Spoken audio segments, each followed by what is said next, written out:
All right, this is Prep Sports Now, a Las Vegas Sun podcast. I'm Ray Brewer. I'm joined with my good friend Mike Grimala. We're talking all things high school sports. We're brought to you today by the Aids and the Las Vegas Aviators. Thank you so much for your support. Mike, I don't know if you saw the Aviators had like 9,500 there yesterday for the last home game sellout. So another year in the book at the beautiful Las Vegas ballpark. Yeah, nice. That's impressive. That's a good number. You've been out there before? I have. I've been to a few games. I didn't get to go this season. For work or for pleasure? For fun. For fun, yeah, it's great. Do a lap around the concourse, eat the food. You actually feel like you're at a big league game. I love it. Yeah, I saw the dog go and fetch the bat and bring it back. Yeah, I love that. I love my that. friend like that. Yeah. You ever see how the county just had their last day of the pool and they let the dogs jump in there? I did see that. Yeah. Does your dog know how to swim? He does. He doesn't like it though. He doesn't like water at all. Not even to take a bath? When I give him the shower, I have like the detachable wand. Yeah. And he'll just stand there like a statue, and I'll just wand him and then soap him up and then rinse him off, and he'll stand there and take it, but he doesn't like it. And then I've taken him in a pool a couple times, and he does know how to paddle and get out, but he hates it, so I don't subject him to that. But it was nice to see those dogs enjoying it. All right, well, just like your dog, Mike, the Bishop Gorman football team had to kind of stand there.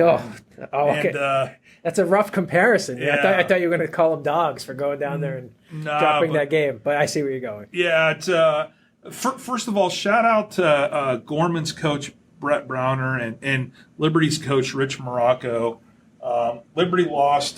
They were shut out, running clock, at Mission Viejo, a top 20 team on Saturday. And then a little up the highway, Gorman got killed by Mater Dei. And two classy guys both called in, reported their information.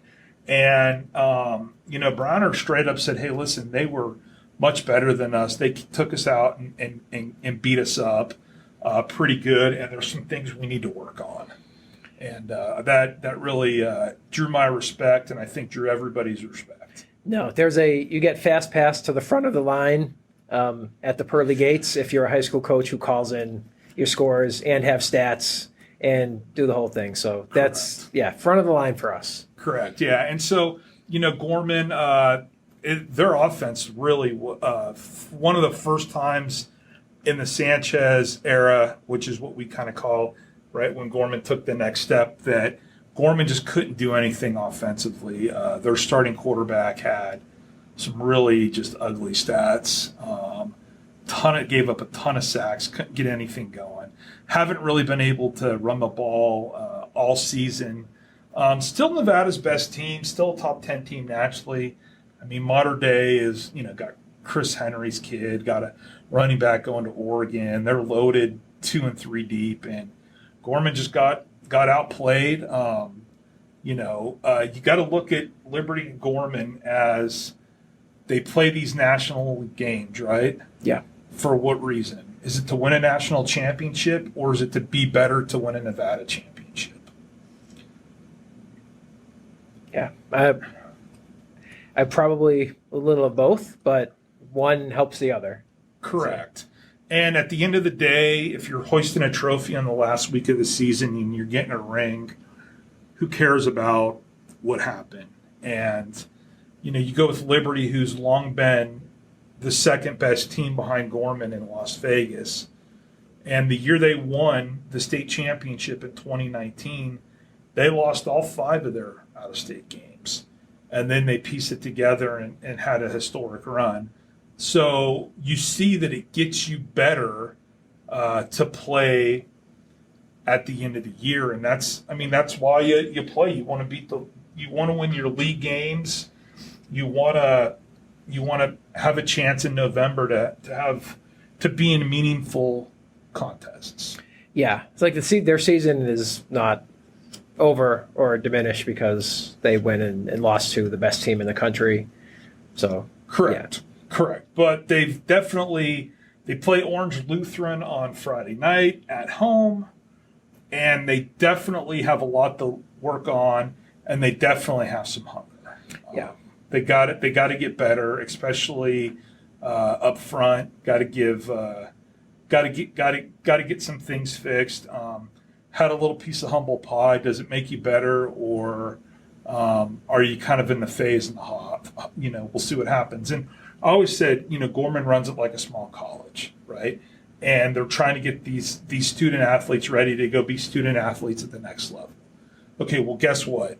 Michigan just lost at home to Texas, right? So you got people that were on Michigan's national championship football team who just lost to, one of the top teams, college teams team in the that's nation, coming up, yeah. Right? There's going to be kids on that Gorman team that lose big games in college and the rest of your life. How do you respond the next week? This is a great teaching moment for everybody to get ready to play the next game. So see what they do with it. Yeah, and I'm not breaking any new ground here, but you sent me out to Gorman before that game to watch a practice and do a story before that game. And I'm not reporting anything new, but those facilities are unbelievable. Was that your first time out there? No, I've been out there many times for basketball and stuff like that. But it was just crazy to see the setup they have. And then that practice, I was watching it, and one of their receivers ran down the field and caught a long pass, and I was like, that dude should be in the pros already. And then I looked it up, and it was Derek Meadows, who is going to LSU, and he's obviously great. But he was like 7 feet tall, and he's faster than everyone, and just making great plays. So, that's the apt comparison. It's a small college program, kind of, and no matter how good you are in high school, like, you can go undefeated sometimes, but you can't. The winning streak is not going to last forever. Some guys who were on the undefeated team are going to be on the team that loses. And that's the way it's going to go in college, and that's the way it's going to go in the pros for some of these kids. And so they'll handle it. You know that they'll bounce back, and they'll be in that state championship game.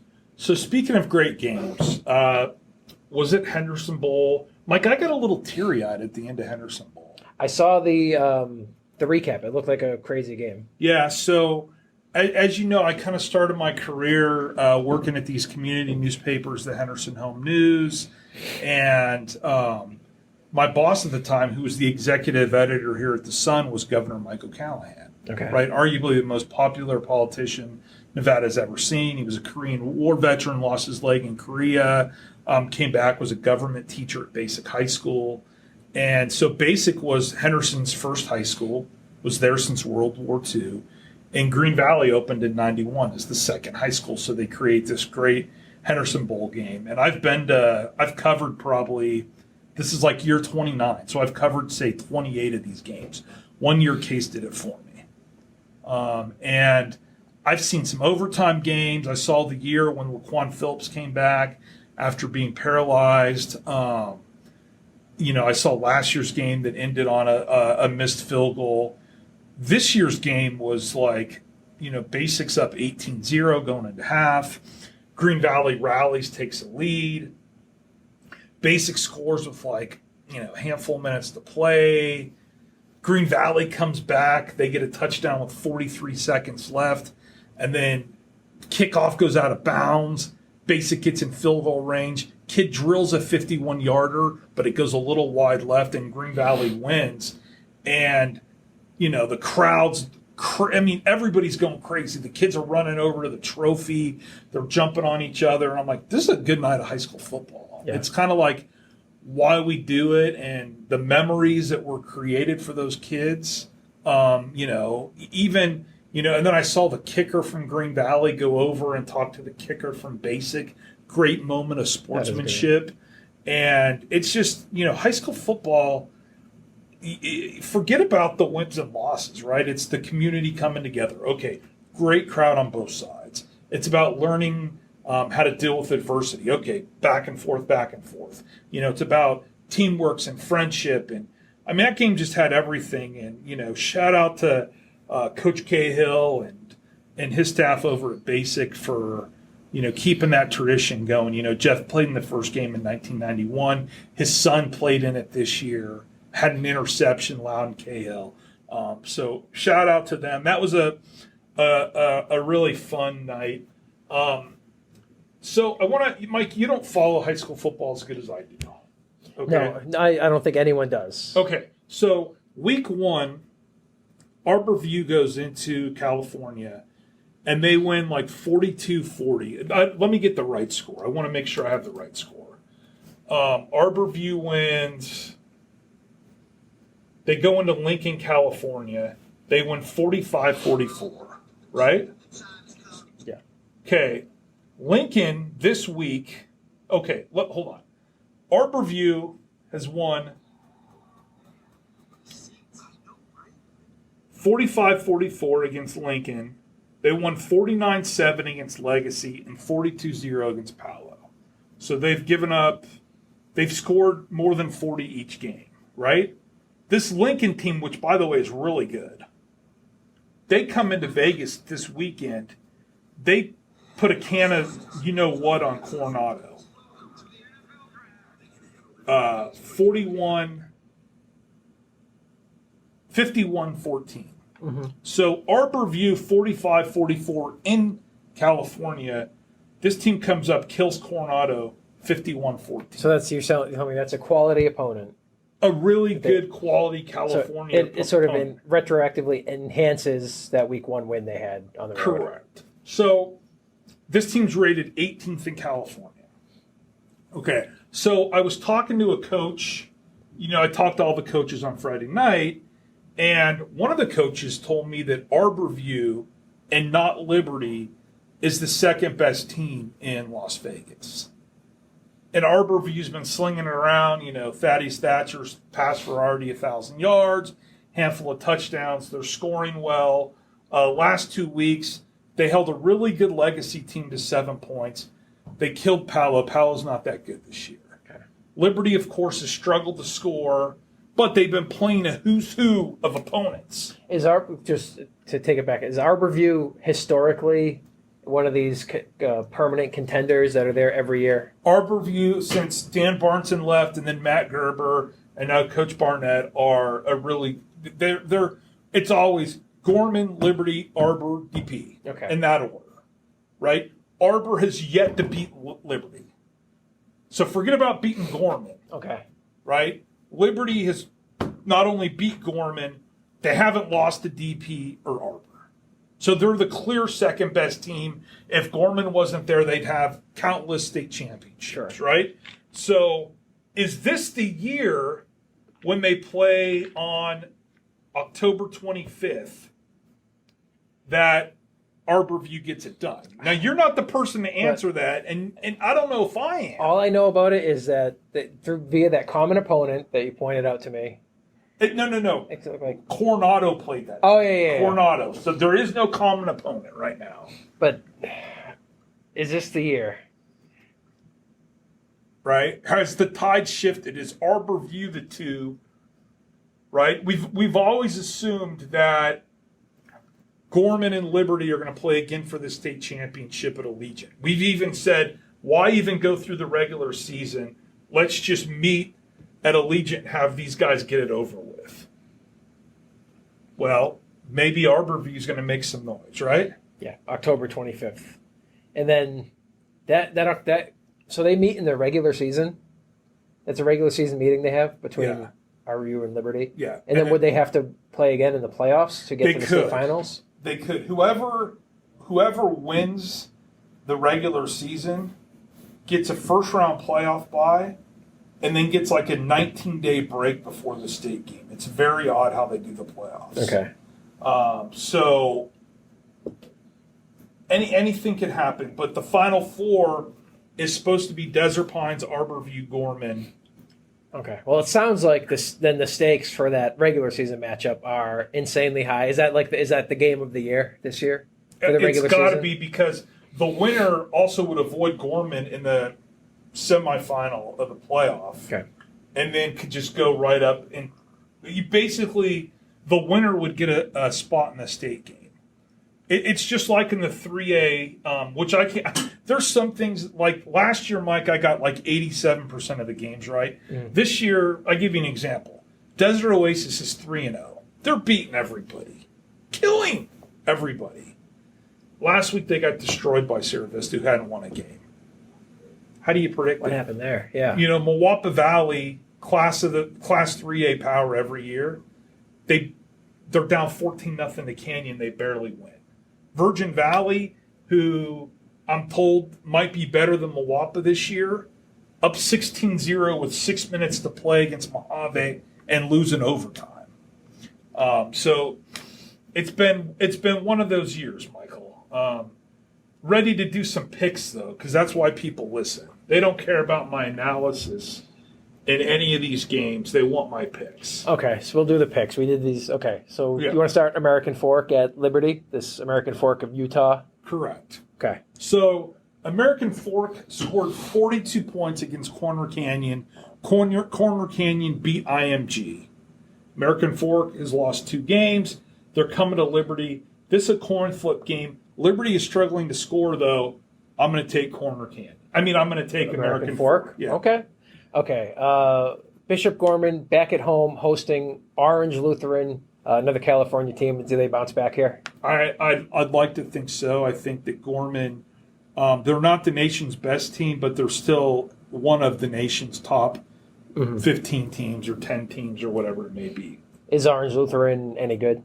Is that like a... Yeah, they're good. Okay. I mean, it's a good program. Are they Mater Dei good? Are they Mission Viejo good?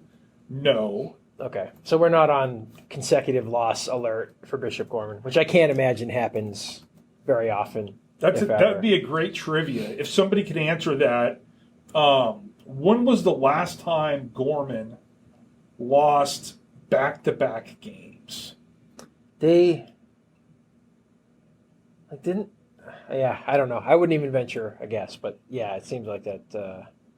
Maybe if there was a year where they lost in a state championship and then opened the next season against one of these travel games at Florida or something like that. But this is going to be a great game, though. Orange Lutheran is undefeated, rated 6th in California, 12th nationally. Okay. So this isn't like they're playing Faith Lutheran. No offense to Faith Lutheran, but...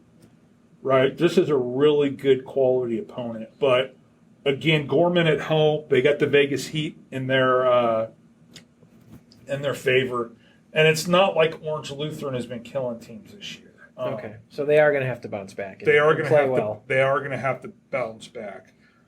By the way, Lake Tahoe guy just messaged in wanting to know when the podcast would be up.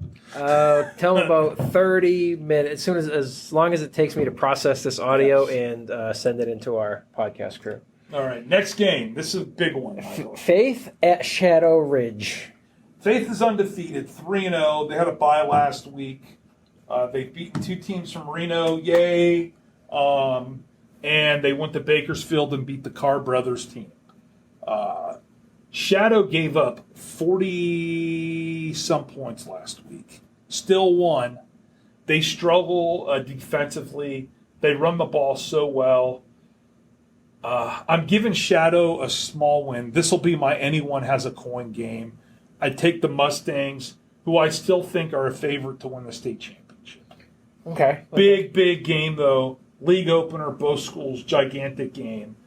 Faith was in the state finals last year. Shadow in the state finals the previous 2 years before. Okay. So big game. It sounds like a toss-up. Okay. Del Sol at Chaparral. I got to pick my alma mater. Of course. DP at Las Vegas. DP lost last week. The Legacy, I still think that they got more than Vegas. Good Northeast game. Okay. Clark coming to my neighborhood playing at Foothill. Our neighborhood. Our neighborhood. I'll be able to hear this game from my backyard. Yeah, so listen, Arthur, the quarterback from Foothill, 4 touchdown passes last week. Foothill has just got a stable of kids that can sling the rock, man. Freshman quarterback might be the best freshman in the nation. They got a kid in the 8th grade who I've seen throw the rock. He's really good as well. They play great flag football in that area, so the throwers are good. Foothill rolls over Clark, who's undefeated. All right. Desert Oasis at Sunrise Mountain. Sunrise Mountain hasn't won, but I still think they got a good team. I got the Miners. Basic at Palo Verde. Basic gets its stuff off the floor. Wolfpack over Panthers. Okay. Green Valley at Legacy. Listen, this is a great game. Dominic Oliver, 2 pick sixes last week against DP and a win for Legacy.